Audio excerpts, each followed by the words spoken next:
my hotel, and I checked in, and I relaxed. And then on the 19th, like the early morning hours of Monday, some men came to my room and they were knocking, and they were very violent in the knocking. And they were demanding that I go with them. And I said, I can't leave my hotel room at that hour of the night. I said, I needed a lawyer. And then at 3:30 a.m., some lawyer showed up and said, oh, these people are police officers, you should go with them. And I said, no, I can't leave my room at night. And I barricaded myself in my room until morning. When morning came, I called Agatha had come from a different flight, and she was in the same hotel with me. And I called Agatha. I was going to check out the same day on Monday morning. So I called Agatha and I said, come pick my bags for me and keep the bags in your room for safety purposes, and also because I was supposed to leave the country the same day. So Agatha came to my room and picked my bags. When she picked my bags, I went downstairs and I found the same people who had come at night who were waiting for me, but there were more of them now. There were about maybe 10 to 12 people who were waiting for me. They followed me to the bathroom and they wanted to arrest me. I screamed in the entire hotel and ran away back to where my colleagues were. They followed me there. They said, oh, we just need to take you for questioning. Where is your phone? I said, I don't have a phone. So they picked me up, took me to migrations, and they told me to write a statement, which I did. I was fingerprinted, photographed, and then they said, now we need to get your phone. I said, I don't have a phone. I don't know where my phone is. And they took me back to the hotel and reviewed the CCTV of the hotel, and they saw that Agatha came to my room and left with my bags. And that's when Agatha was arrested, taken to her room, which was ransacked. They did not find my phone or my laptop. They took us back to the immigration office, and Agatha was interrogated for hours, for about 2 hours without lawyers. We went there with 3 lawyers from Tanganyika Law Society, but they were not allowed where Agatha was. They interrogated her. Around 6 p.m., I got a call from the Kenyan ambassador to Tanzania, Mr. Isaac Jenga, who told me I was going to get deported from Tanzania. And I was like, okay, I'm happy to go home. Around 6:30, or maybe some few minutes after 6, some guy came who said he was from the state office or state security, and he started beating me up. I was being beaten at the presence of my lawyers and Agatha. He started calling me, saying that I'm an inmate, I'm coming to destroy their country, and I'm a problem, they're going to teach me a lesson. And then he said that we're under arrest. So we were moved from immigration office, me and Agatha, to Central Police Station, where we found a guy called, we later came to know he's called Mafuele. At the station, the beating continued in the presence of those 3 lawyers who said nothing. And they said, we must produce our phones. When Agatha was being arrested during the day, they found her phone. So they had Agatha's phone, but they did not have my phone. I did not give them my phone. I didn't even have a phone at that particular moment. But they said that they're going to teach me a lesson I'll never forget. At that station is where they said they're going to rape Agatha. That guy called Mafuele said he's going to rape Agatha. We stayed there for a couple of hours between, I think, 6 and 8. The slaps, the beatings. And then the lawyers were chased away and were told if they don't go, they'll be investigated. And the exact words that guy told them, nyinyi tutapima uzalendo wenyu. And that meant that we're going to measure the patriotism of those particular lawyers if they did not leave the station. So the lawyers left us. And when the lawyers left us, they did not tell our families that we were being beaten and being harassed and being threatened. Because Mafuele asked me in front of those lawyers, are you circumcised? I said, I'm circumcised. I said, we're going to circumcise you again. So there's a lot of threats and beatings. I was only being beaten at that station. They did not attach Agatha. So when we were there, they kicked us out of the room, and I said I want to go to the bathroom. So someone took me to the bathroom. The young man who took me to the bathroom told me, these guys are going to hurt you, and they're going to hurt you so bad. Give them your phone. I said, I don't have my phone. And my fear was, because we had gone to Tanzania rather, with many other activists, and if I lose my phone, or if they get my phone, they get hold of everyone that I was talking to in the country. So I could not give it my phone or my laptop. So when I went to the bathroom, came back, and we were told to wait outside. Mafuele made a phone call to someone, and a few minutes later, some guys came, 6 or 7 of them, very mean-looking people with one lady. It was at, Dar es Salaam is very hot, but they were all wearing half jackets and they were smelling of alcohol. They looked so evil. So when we went to the central police station, there was a staircase on this side, so we came in through this staircase, but where we were, there was another private staircase, so they took us out with. They took us downstairs to the car, and we were blindfolded and handcuffed on the back. And it was a white Land Cruiser. At the back, there were like a lot of sticks and a lot of fake number, like a number of number plates in that car. The guy across me had an AK-47. They were all in civilian clothes. So Agatha sat. It was a Land Cruiser. Agatha sat this seat. I was this other side in a face me position. And then they drove off.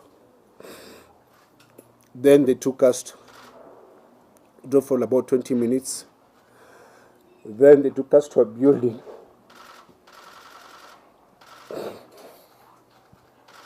To this place where they went to torture us. When you go there, they told me to get off the car. I came out, and then they banged the door on my face. I had a mark here. I don't know if it's still there. I don't know what they were waiting for. I think they were putting some things ready. They got me out. I was still handcuffed and blindfolded, and they told me to strip naked. And I stripped naked. When I stripped naked, they removed my handcuffs, and then I was grabbed by about 4 men, and they lifted me up so fast. Before they lifted me, actually, they put some gloves on my hands. Then they lifted me up.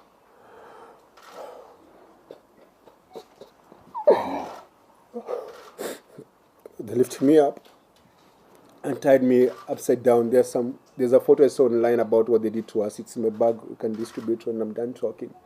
So we were put in an upside position where my legs were up like this. My body's up. I'm stuck naked. And then they started beating my feet. So they would beat me and massage my feet. Beat me and massage my feet. I was screaming so hard, I couldn't even, there was no tears coming out because of how painful it was. And one of them said, put his hand in his mouth. So they put my hand in my mouth. And they would tell me, stop screaming. The kids are sleeping. And then to drown my screams, they opened the car because I could hear them. They were playing gospel music in the background. They beat me. Then they removed the underwear from my mouth, and they started questioning me, asking my name, where are you from, why are you here, who sent you, why are you coming to destabilize our country? And then they said, weka moto. So some guy put lubricant in my rectum, in my anus, and then started inserting objects. They insert objects and pull it out.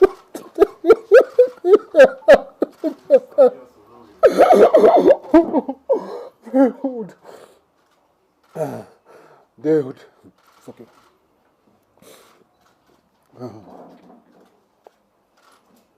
They would put objects in my anus and then say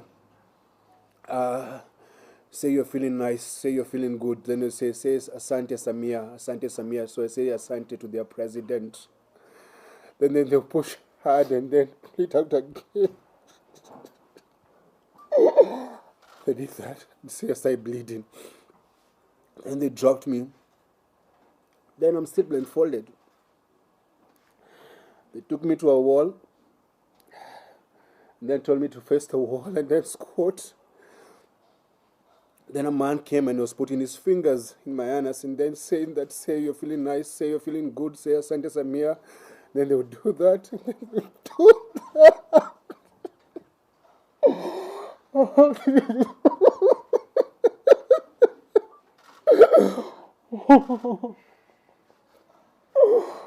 And then they told me to turn around. I'm naked. So all this time they're telling me they're recording everything they're doing to us, or rather they're doing to me. So they're recording this. They're teaching me a lesson. So I'm stuck naked. They turn me around, say your name, your wife's name, your kid's name, where do you live, where do they go to school. I'm naked. And they removed the blindfold and said, now, so when I'm answering these questions, when I turn around,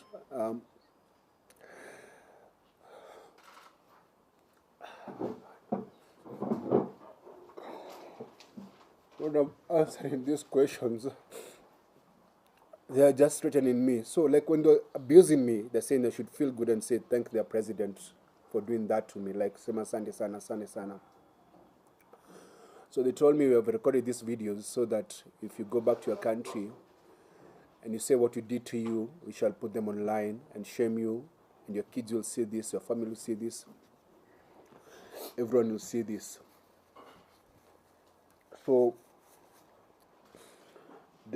while I was naked, they questioned me, asked me my email address, my passwords, everything. And because I was in so much pain and I was afraid they're going to hurt me some more, I gave them everything they wanted. Then they told me to dress up.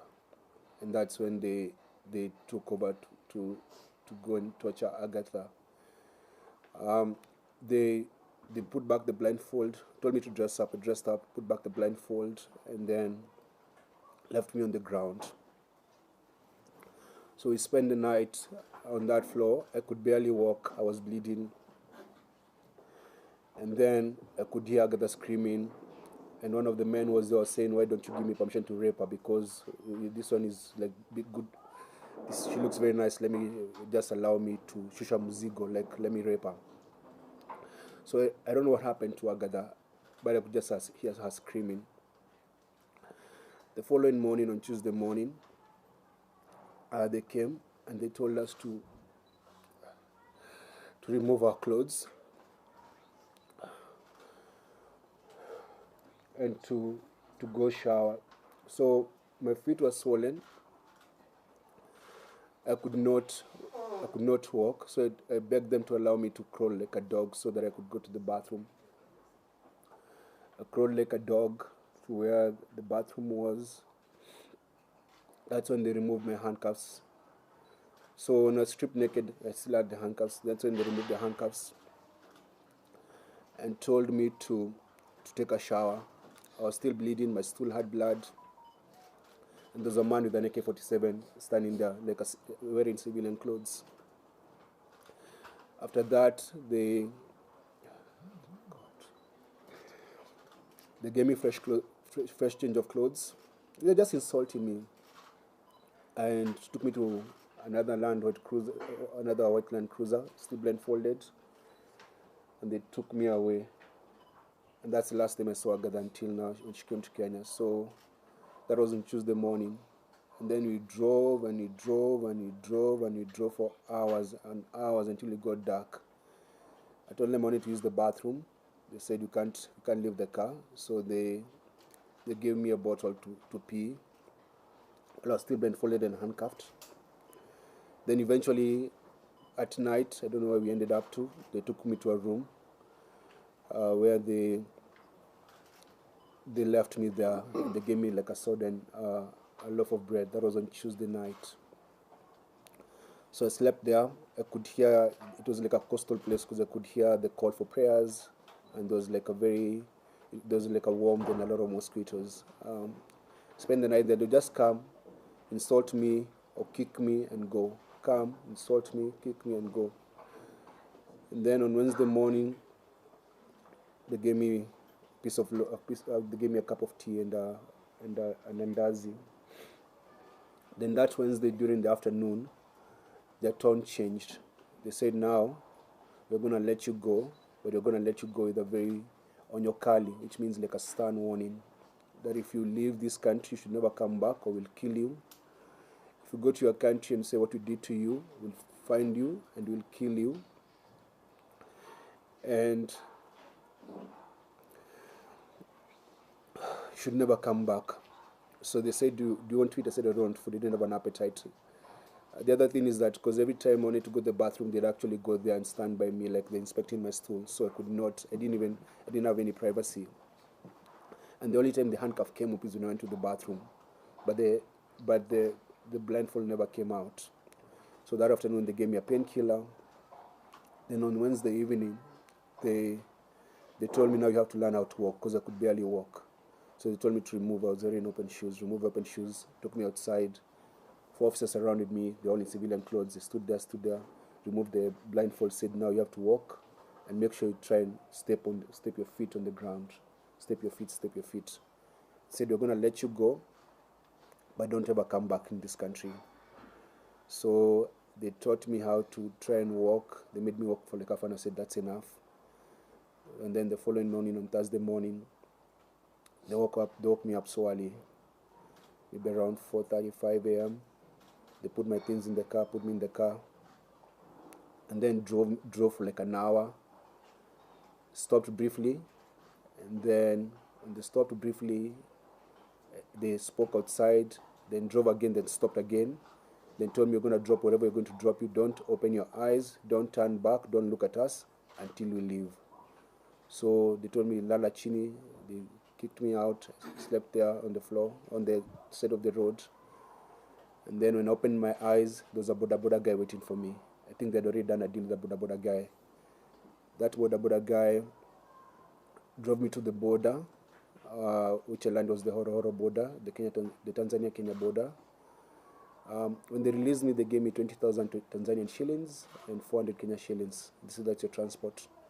And so at the border, I got someone who helped me push my bag, and I gave them the money, the 20,000 Tanzanian shillings. And then he helped me cross over. Then I used the money to take a border and call my wife. When we went to Tanzania, we went there as friends of Tundu Lissu and friends of Tanzanians. I'm an East African, I have an East African passport, and I'm allowed to travel freely within the region, because that's the deal we are. Like we're a regional bloc. I did not go to that country legally, and I did not commit a crime, and that's why they did not take me to any court. So I was able to come back to this country, but when I came back, and when I go to the airport here in Nairobi, I asked the Ministry of Foreign Affairs, and which is the same thing that I'm asking today.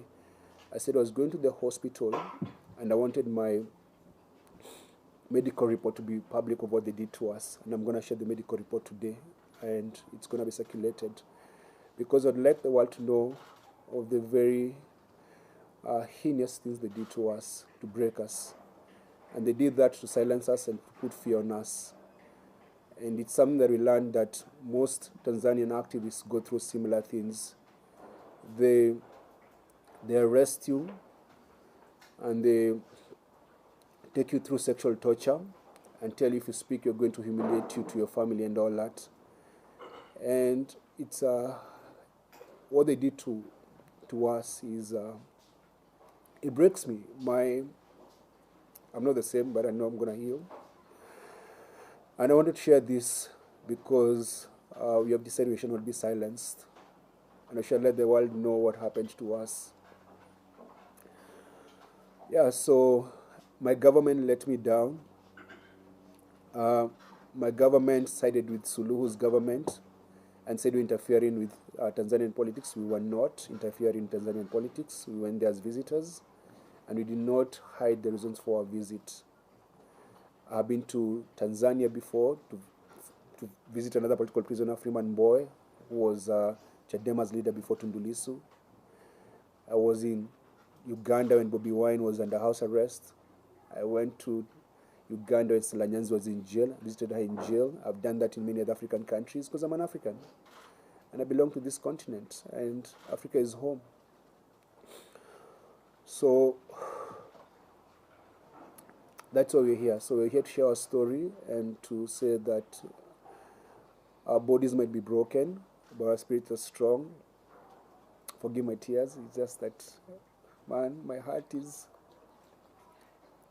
not good, man.